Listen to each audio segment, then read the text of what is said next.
Hello, and thank you for taking the time to view this demo of Hit Songs Deconstructed. We will begin with a little background of Hit Songs Deconstructed, then we'll dive into the immersion database.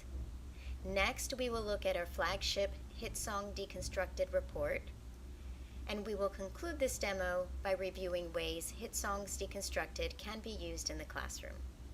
Hit Songs Deconstructed is a powerful platform that provides data and analysis of hit songs at the compositional level. Our reports provide in-depth analysis of the songwriting and production techniques being utilized in a current hit. Our immersion database houses the compositional characteristics and industry data for the songs that land in the Billboard Hot 100 Top 10. It's a powerful research and discovery tool and provides analytics for current and emerging trends.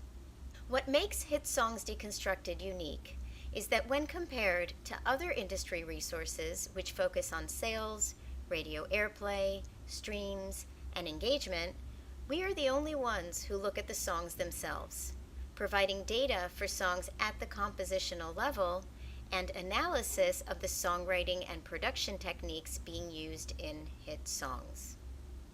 Our subscribers span the gamut of the music industry, from the novice to the seasoned songwriters, producers, and engineers, to labels and publishers, to universities in the US and abroad. They use our proprietary data and analysis to hone their craft, make strategic songwriting and production decisions, spot trends, benchmark songs, and stay ahead of the curve in a fast-changing musical landscape. Now, one thing that's important to note is that we've developed our own proprietary methodology for deconstructing songs. All songs are deconstructed in-house by our analysts, and we do not use computer-generated algorithms. So, let's dive into immersion. Immersion houses the compositional characteristics and industry data for the songs that land in the Billboard Hot 100. Every week, the database is updated with the songs that have entered the top 10, so the database is always current. So we'll get started by taking a look at our simplest search, which is the song title search. Here, you can search for a song, and when you click through, it'll take you to a page that has all of the compositional characteristics for the song. Now, every single song in the database has a page like this with all of the same information. So at the top, there's some general information like the primary performing artists, songwriters, record labels, and then it goes on to look at all of the compositional characteristics. Now, one thing to note is that everything here is clickable. So for example, if we wanted to see all of the other songs in the database that are in A minor, I would just click here. And then you can click onto another song and take a look at those compositional characteristics. And if there is a Hit Song Deconstructed report for the song, you can get there from here. On the right side of the page, you'll see all of the chart information, and again, everything is clickable. So if you wanted to see the songs that entered the top 10 this week, you would click here. If you wanted to see songs that were in the top 10 for 12 weeks, you'd click here, or a peak chart position of 2, you'd click here.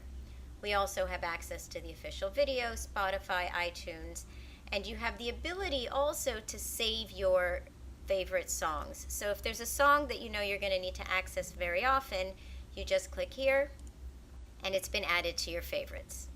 Next, we'll take a look at the artist search, and here you would just enter the name of a performing artist. You have the ability to also filter by genre, by record label, by subgenre. You can also filter by a specific songwriter and peak chart position. The songwriter search is similar. The only difference is that you can also search by songwriting team size. The label search, also similar. And then we have an entire section that's dedicated to form. And then there's our power search, where you can add in some basic information And then you can start adding some very specific criteria. So if you're looking for something extremely specific, this is where you would go. There are over 200 searchable fields in this search.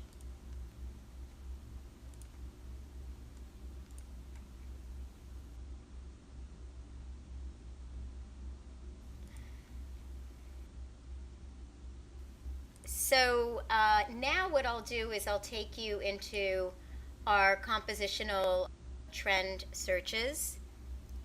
And this gives you the ability to look at compositional trends across the top 10 or for #1 hits. So these are the categories that we have, and within every single category there are associated searches. For example, here we're under general structure and instrumentation, and these are the search options. So you would enter your date range at the top, select a peak chart position, select a search. You can also filter by genre. You can filter by performing artist or songwriter, and you would select an output format. A bar graph is going to give you a snapshot of the selected time period, whereas the line graph is going to show you the evolution of the trend quarter over quarter during the selected time period. So I've saved a few searches just to save time.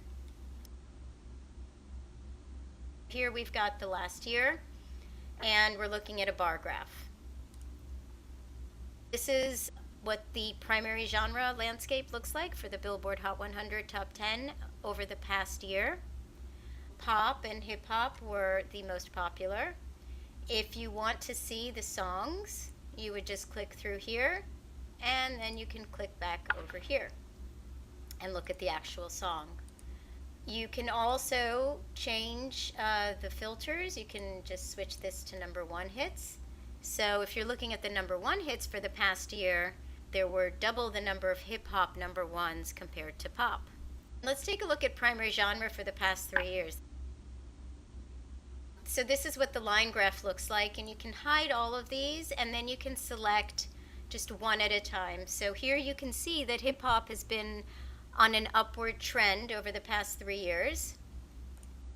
And when you add pop in, you can see that they've been actually mirroring each other. And again, you can click through from any data point to see which songs that data point is comprised of. Here I'll give you another example of a compositional trend. We'll look at influences.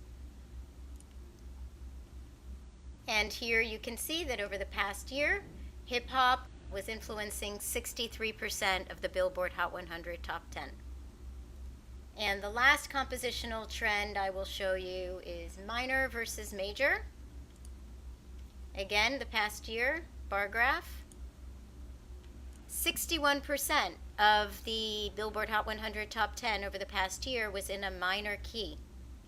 And when you look at #1 hits, 80% were in a minor key.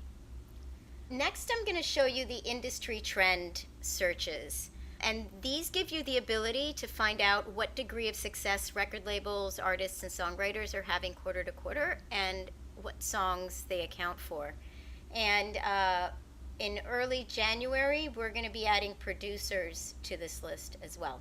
So if you were to be searching for record labels, you could just put in the date range here, a peak chart position, the criteria, again, performing artist or songwriter, you can filter there, and the bar graph or line graph. So I will just go to my saved search. So all the criteria is in there. And as you can see, Atlantic, Republic, and Interscope accounted for the most top 10 hits in the past year. Another example of an industry trend would be looking at performing artists, the number of songs that a performing artist had in the top 10. So here you can see all of the artists on the left and the number of songs they had in the top 10 over the past year. This is sortable. And if you wanted to see the songs, you could just click here and then go into the actual song. And you can always change some of the filters over here. So maybe we want to see only #1 hits. It's easy to go back and forth between the different filters. Another industry trend that I'll show you is songwriting team size. Here we've selected the past year, top 10, and we're going to look at this as a line graph. So as you can see, most of the songs are written by songwriting team sizes with 5 or more credited songwriters. If you look at #1 hits, that's even more visible. And next I'm going to show you our staying power search. Staying power is going to enable you to look at any of these over here: songs, performing artists, songwriters, record label, primary genre, or lead vocal gender, either to see how many weeks they were in the top 10 or weeks at #1. So here we've selected the past year, and we're going to look at songs, that weeks in the top 10. So here we've got Shape of You, which set a Billboard Hot 100 top 10 record for the number of weeks in the top 10. And if you want to see the actual song, you just click on it and it takes you to the song. And here you can easily switch from a song to a performing artist. So this area basically is always going to look at weeks in the top 10 or weeks at #1. The next search I'm going to show you is the trend comparison. So here you can select a search focus. So if you wanted to compare any of these compositional characteristics across either performing artists, you would just enter the names over here, and all you have to do is start typing and you get a list to select from. Or you can do that for songwriters, for record labels, for songs, for #1 hits, or the top 10. Here what I did is I entered 10 songs, which just happened to be the 10 #1 hits from the past year. There's no date range associated with it, just because I put in specific songs and I knew they were all from the past year. And we're going to look at instruments. So here you have a table that has the #1 hits from the past year across the top, and the instruments that were used down the left. And this is an easy way to see, what are the instruments that are being used in most of the songs. For example, every single one is using synth bass. 9 out of 10 are using claps or snaps. Or to also take a look at what might be helping the song stand out.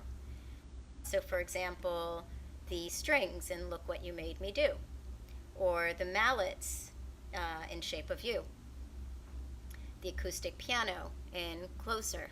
This is one of my favorite searches because you can just compare whether it's songs, whether it's songwriters, artists, etc., and you can compare any of the elements or characteristics of the song that are listed in this drop-down. Next, I'll show you our genre report, where you select a quarter and a peak chart position. And it's just a very handy table that gives you a snapshot of characteristics that we look at going down the left, and then the actual genres going across the top. And it's a good way to either just look at things for one specific genre, or to see how different genres compare to each other. And again, everything is clickable in this database. So you can always click through to see the songs that data point is comprised of. We have our compositional trend report, where you would select a quarter. And this report you can look at either as a bar graph or a line graph. So depending on what your needs are. And this report is going to include many of the searches that I just showed you, but it's neatly packaged into one report, and it includes some additional information, such as the songs that were in the top 10 during the quarter, the most popular compositional characteristics, multi-quarter upward trends and downward trends, what's gone and what's back compared to the preceding quarter, what's in their highest levels in over a year and lowest levels. And then it goes into a series of graphs. All have the same functionality. You can click through. The only difference is that here we're always going to have the top 10 and number 1 hits, so you can compare them in every graph. And we also have some commentary below each of these. So we have these graphs for lead vocals, lyrics and title, genres and influences, general characteristics and instrumentation, and song structure. And again, you could always just change this to a line graph, and then those would appear as line graphs, and you'd be able to see the trends quarter over quarter. I'm going to give you a sneak peek at a report that we're launching in January. This is on our dev site, so it's almost done, but I wanted to show it to you because this is going to be focusing more on things that are of interest to the industry. So at the beginning, we're going to have many of the same things. We're looking at some of this in different ways. For example, new songs versus carryovers. Hip hop has been really hot genre, but when you look at the new songs that entered the top 10 in Q3, only 17% of them were hip hop, while 50% were pop. So it's a good way to potentially spot some trends that might be on the rise. Some additional items that you're not going to really find in the other reports are things like songs with a featured artist. When you look at this graph, you can see that songs with a featured artist have declined by almost half in the past year. And songs with a solo artist have actually doubled from 30 to 57% over the past year. There are all of these different sections that are going to focus on then the performing artist, on the songwriters, producers, record labels, and then at the very end we have collaborations. And with that, I think I'll turn it over to Dave. Let me just quickly give you a brief intro into the Hit Song Deconstructed report, which takes a deep dive into the what, how, and why behind a current hit. There are 3 criteria for selecting a song for one of these reports. It needs to be a song that has reached the top of the charts. It needs to be a song that offers a wealth of hit songwriting techniques to learn from. And it also needs to be unique in relation to the other song reports in order to provide a good cross-section of hits. And ways this report is used in the classroom is sometimes just taking a deep dive through the entire report over the course of one semester, or referencing the same section of multiple reports, like instrumentation, intro, choruses. And it's also a great resource because these reports go so far in depth into the song. The data and analysis and graphs, they're going to be much more extensive compared to the one-page deconstructions with the key characteristics that are in the actual database. So with that, Dave, I'm going to turn things over to you. All right, sounds good. So for the report walkthrough, we'll look at one of our most recent Hit Songs Deconstructed reports, which is Taylor Swift's Look What You Made Me Do Deconstructed. So before I begin, I just want to bring your attention to the Skip To section on the right-hand side of the screen. So here you could easily navigate the entire report because, as Yael mentioned, it's quite comprehensive. So here you could just click on any section that you want, and it's easily going to take you throughout the entire report. So the sections that we cover here, we have an overview, highlights, and takeaways section. We have song structure, where we look at timeline, form, section length, and count, and total section breakdown. Energy and dynamics, genres and influences, primary instruments, music and instruments, instrument descriptions, and also looking at the accompaniment on a section-by-section basis. Harmony, vocals, we look at rhyme schemes, vocal production, and vocal melody. Then we have lyrics and title, where we're looking at song title, word cloud, so the most popular lyrics within the song, also the narrative, and the last section is a benchmark section where we compare the song at hand to the compositional characteristics defining the top 10 of the Hot 100. So what I'm going to do is take you on a tour throughout each section, and let's begin. So we start with the timeline, which shows each section within the song, and it's abbreviated with I is intro, and A is verse, and PC is pre-chorus, etc. The key is actually at the very beginning of the report. So here we see when each section occurs within the song, rundown of the song sections, then we look at the song's form, and what we do is we break sectional progressions into groups in order to easily illustrate repetition and contrast as it applies to sections as they unfold throughout the song. Now we look at section length, and we're looking at this in graphical form. So we're looking at time and bars. And then we have a total section breakdown. So here we're looking at the total amount of time allocated to each specific section within the song. Next we have energy and dynamics. So here we're looking at basically the arrangement of the song in graphical form, illustrating how the energy is flowing throughout it. And what we do is we break energy level progressions into waves. So each wave will start with a lower energy level compared to the section that precedes it and conclude with an energy level peak. And the bursts over here, so here we have where our energy level is peaking, and we also have blurbs here like the SIA, which is a sectional impact accentuator. So here we're looking at specific characteristics that accentuate the impact of a section. So like a transitional lull or the accompaniment thinning out, riser effects, etc. And we also have the full waveform for the song. And then what we do is for each sectional progression wave, we look at what's affecting its energy level. So is it the sparseness or fullness of the arrangement? Is it the timbre of instruments, vocal characteristics, rhythmic characteristics? Whatever it is, we're documenting it over here to illustrate how energy level unfolds. And we have the waveform for each specific section within the song.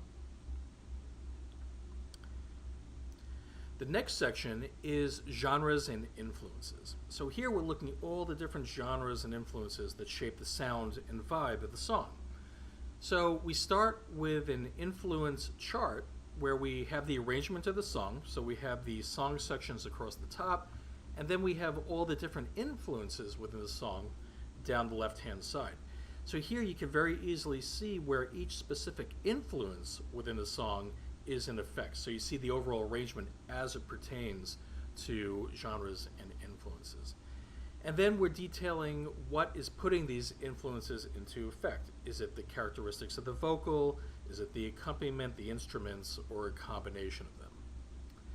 And we're also spotlighting any other hit commonalities or anything, or additional outside influences, or how the song relates to an artist's past work over here as well. So for example, in this song, the chorus vocal melody is inspired by Right Said Fred's I'm Too Sexy. So we detail that over here. And also commonalities that this song has with some of Taylor Swift's other hits. So showing, what imparts familiarity with this song that will seem familiar to her fans. The next section is primary instruments. So what we do is we take all the different instruments featured throughout the song and we put them into Logic. And we have the arrangement of the song across the top. And here it's very easy to see how the arrangement of the song is unfolding, and it's a very familiar look for most students because most of them are working within DAWs. And for each instrument within the song, we're looking at its characteristics, so its timbre, respective patterns, anything that's pertinent about these instruments, we're detailing it over here.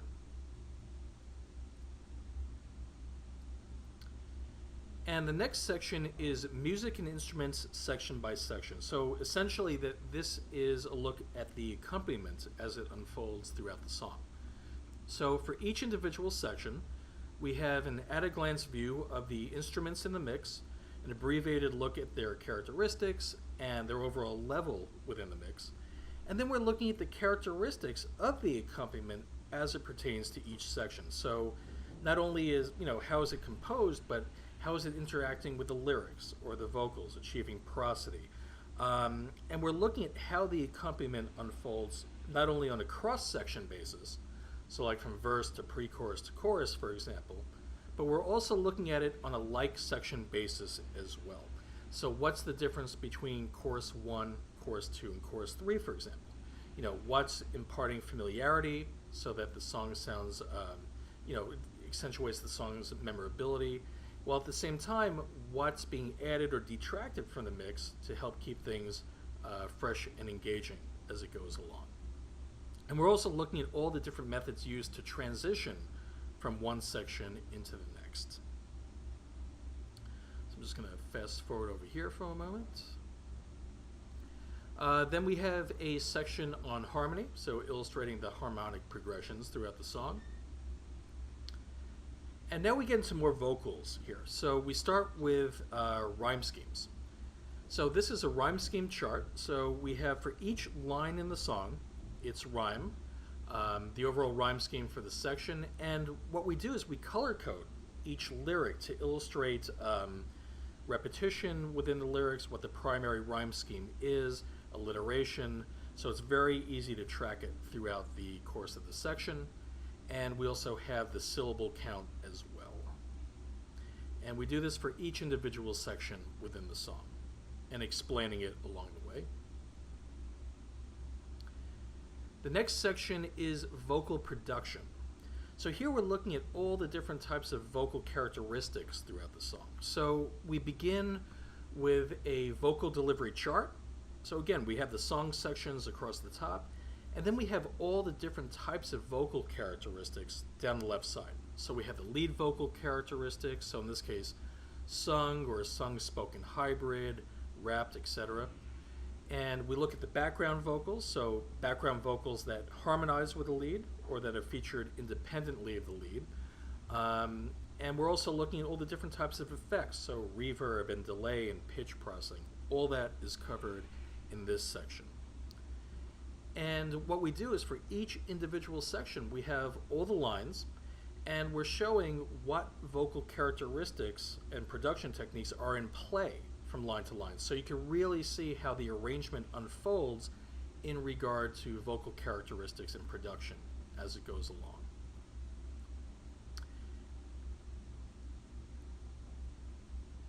And the next section is vocal melody. And we look at vocal melody in a multitude of ways. We're looking at in graphical form, with notation, with charts, with commentary, many different ways to illustrate the what, how, and why behind the song's vocal melody. So we start with a overview graph where along the left side we have all the pitches. Across the top we have each section, and we're detailing the section starting and ending points as they pertain to pitch. We have a key for this section as well. And for each individual section, we begin with a line reference, the lead vocal range of this section, And then the melodic structure overview. So a very concise overview of what do you need to know about the vocal melody within this particular section. Then we have our vocal melody graphs, which illustrate melodic patterns in graphical form within each section, and it's also a very easy way to illustrate melodic direction as well, looking at it in this manner. Then we have our melodic part structure tables. So here what we're doing for each line within the section, we're assigning a melodic part to it. So basically it's used to track repetition and contrast in the vocal melody from line to line, stanza to stanza, and in some cases section to section. So for example, each part 1 melody will be very similar to one another, as will each part 2 melody. Those that are identical have the same, either like a part A or part B classification, but for those that are slightly changed up, we'll add the part A's and the part B's just to note that it's not a verbatim repeat of a melody within the section. And we also have the rhyme scheme and the syllable count as well. And then basically we do the same illustration but with sheet music this time. And we're also including the scale degrees as well. But the color coding matches up with the table over here. Then we look at syllable count, segmentation methods. So is there anything being done to break longer length lines into easier to digest segments? Then we look at melodic structure detail. And we're going on a line-to-line basis here. So for each individual line within the song, we have a graphical representation of the vocal melody, and we have the scale degrees as well. And then we also have it with the notation, and again with the scale degrees. And for each individual line, we're explaining how it's constructed and why is it constructed a certain way. How is it accentuating the impact of certain lyrics? How is it working with the accompaniment? Whatever it is, we're detailing it as it pertains to melody within this section. And we do this for each individual section in the song. And as subsequent sections unfold, we're including more and more graphs so you could very easily see as a comparison melodic direction or vocal melody parts throughout the song. So this is a pretty long section, so I'm going to go ahead and skip to over here, over to lyrics and title. So with the song title, the first thing we look at it is it clever and powerful, or is it more on the universal and generic side? How is it being placed within the song, and then how many times is it featured within the song? And then also, is there anything specific that is accentuating the impact of the title? So maybe something with a melody or an accompaniment pull, going into breakdown mode. Whatever it is that's being done to accentuate that, the impact of the title with a listener would be documented in this section. Then we have the word cloud, so the most popular lyrics within the scope of the song. And then we have our narrative. So the first thing that we look at is basically a summation of all the most pertinent aspects of the narrative, how it was structured, any clever elements or wow factors, historical references, whatever it is that the reader should really know about is detailed first in this section.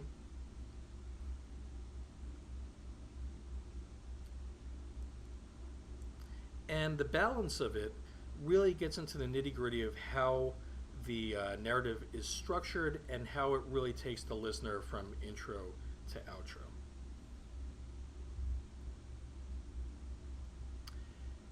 And the last section in the Hit Songs Deconstructed report is something we call a benchmark section.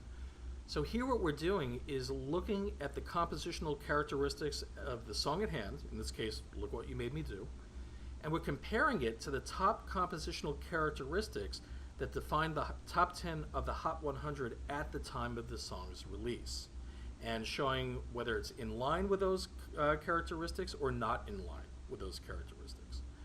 And the real goal of this section is to spotlight the familiarity factors. So what is it about this song that makes it easily connect with a wide mainstream audience? But at the same time, what's different about it? What's enabling this song to stand out amongst all its other mainstream contemporaries that sets it apart? and aids in its success. And it's the combination of the two, which is one of the real recipes that we find in chart-topping hits: familiarity and originality. Now, just to circle back to the very beginning of the report, we have an overview, highlights, and takeaways section. So here we basically sum up all the key points illustrated throughout the entire analysis, because as you can see, it's quite comprehensive. So some people choose to start with this to get an overall view of the song and then dive into specific categories to go more into depth. Or conversely, after going through the entire report, coming back here to sum everything up very nicely. So two ways of using this overview section at the beginning. And that, in a nutshell, is a Hit Songs Deconstructed song report. There's one more benefit I'd like to tell you about, and this one is for faculty members only. It's the quarterly trend brief. The quarterly trend brief is a live online meeting delivering a concise, data-driven snapshot of the Billboard Hot 100 Top 10. It takes place during the first month of every quarter, and it's approximately an hour long, and all faculty members are invited to attend. And for those of you who are not able to attend, we do have a printed version of the trend brief that we can send you. We hope you enjoyed this demo, and if you have any questions, please don't hesitate to contact us directly. Our email addresses are dave@hitsongsdeconstructed.com and yael@hitsongsdeconstructed.com. Thank you.